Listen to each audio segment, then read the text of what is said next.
3 days before the wedding, his parents threw a prenup across the table like it was a weapon.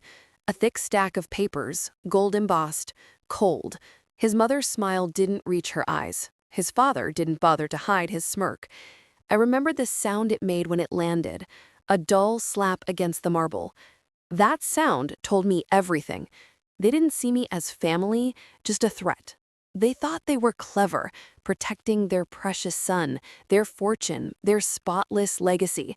What they didn't know was that I'd already been protecting myself. I met Daniel 4 years ago at a charity gala, one of those over-decorated events where people pretend to care about causes they can't pronounce. He was magnetic then, charming in that careless, expensive way.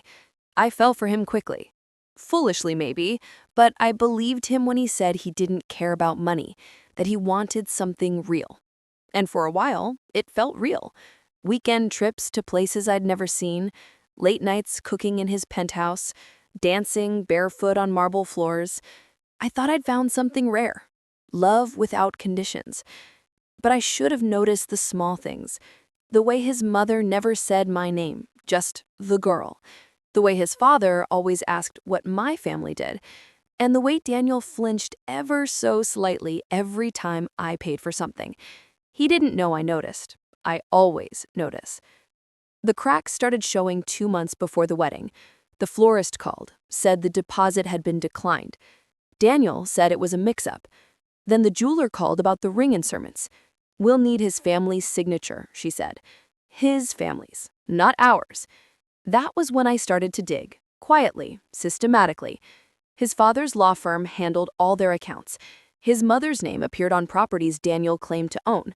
Every luxury he'd shown me was borrowed, financed through their wealth, not his. And then came the prenup, 3 days before the vows. Just a formality, his mother cooed, to protect the family assets. She slid the document toward me like an afterthought. Clause after clause. It stripped me of everything. No rights, no claims, no security. If the marriage ended, I'd leave with nothing. I smiled, signed nothing, and quietly called my lawyer. They thought I was just another girl dazzled by status. They never knew about the company I sold last year. 15 million, clean, untraceable to my name after the sale. Money I never bragged about, never flaunted, because real power doesn't need to announce itself.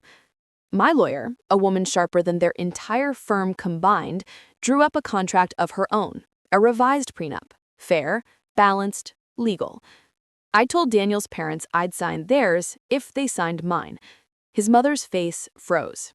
His father chuckled like I'd made a joke. But Daniel looked confused, scared even. That was the first honest emotion I'd seen on his face in months. That night, I tested him. I left my phone recording on the kitchen counter. He came home late, smelling of scotch and guilt. "I told you they'd push her." His voice slurred. "She'll sign. She's not stupid enough to walk away now." Then a pause. A woman's voice. "You said she'd sign before the wedding." It wasn't his mother.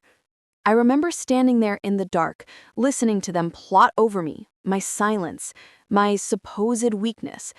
I felt my heart stop, then harden.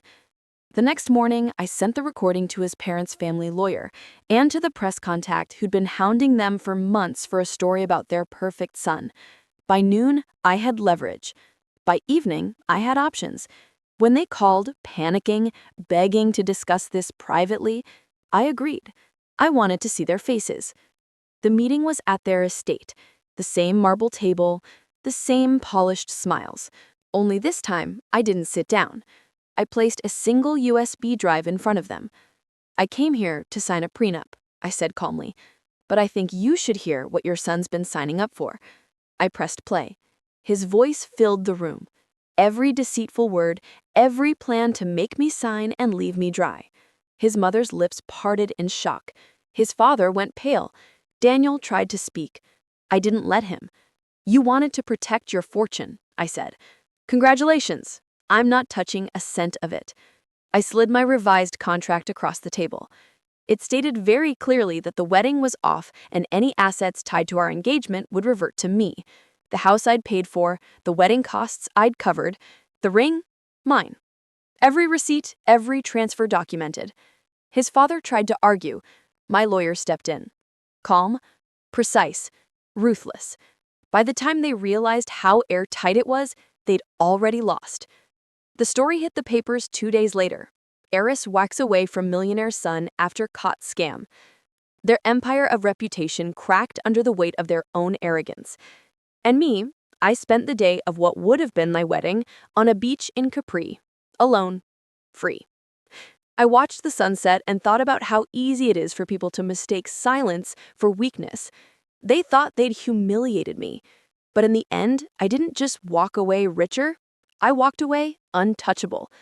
And that was the part they never saw coming.